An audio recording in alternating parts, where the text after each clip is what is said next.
Coucou les amis, j'espère que vous allez bien. Bienvenue sur Douceur et Saveur de Manou. Je partage avec vous aujourd'hui une recette de poulet rôti au four. Je vais utiliser des cuisses de poulet. Vous pouvez utiliser un poulet entier ou des ailes de poulet. Cette recette en marche avec n'importe quelle partie du poulet.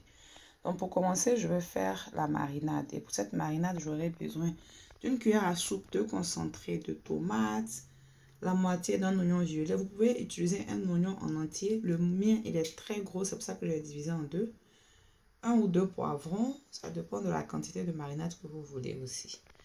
Je vais aussi utiliser du vinaigre, de l'ail, du piment, des feuilles de thym, de l'huile, une cuillère à café de sucre.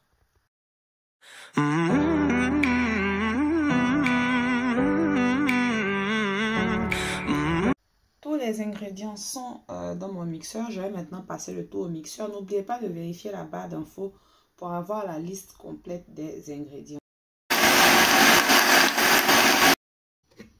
Je vais renverser une bonne partie de la marinade que j'ai obtenue sur mon poulet. Et si vous avez remarqué, j'ai fait des entailles à chaque cuisse pour que la marinade s'imprègne bien. Je vais bien mariner le tout. Et je vais ensuite conserver les cuisses de poulet au réfrigérateur pendant 2 heures de temps. Et après 2 heures de temps, direction le four. Si vous n'avez pas de four, vous pouvez faire cuire vos cuisses de poulet sur un fourneau au charbon de bois, au barbecue d'intérieur, si c'est ce que vous avez.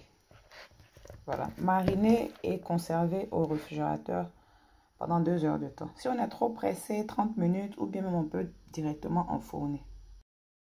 Après le temps de repos au réfrigérateur, j'ai badigeonné un plat qui va au four d'huile. Et maintenant, je viens disposer mes cuisses de poulet, direction le four. Je l'ai déjà préchauffé durant 15 minutes. À 180 degrés, je vais maintenant enfourner le tout pour 40 minutes. Le reste de la marinade, je viens la renverser dans une casserole avec de l'huile et je vais la faire cuire pour l'utiliser comme une pâte d'accompagnement. Donc si vous aimez que votre pâte d'accompagnement soit bien épicée, vous pouvez encore rajouter du piment. Je rajoute du paprika fumé et je rajoute aussi du poivre. Si vous avez remarqué, j'ai oublié d'en rajouter tout à l'heure pour mariner le poulet, mais c'est pas bien grave. Donc à feu moyen, je vais cuire la pâte et quand il n'y aura plus d'eau et que toute l'huile va remonter par-dessus, la pâte sera prête. Bien sûr, il faudra goûter avant d'éteindre le feu pour s'assurer de l'assaisonnement.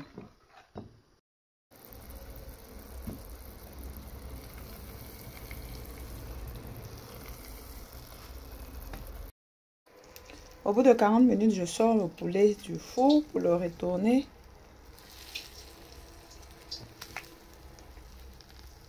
Et je vais encore l'enfourner pour 15 à 20 minutes pour dorer l'autre côté. Cette fois-ci, je vais augmenter la température à 190 degrés. La première cuisson, c'était à 180 degrés.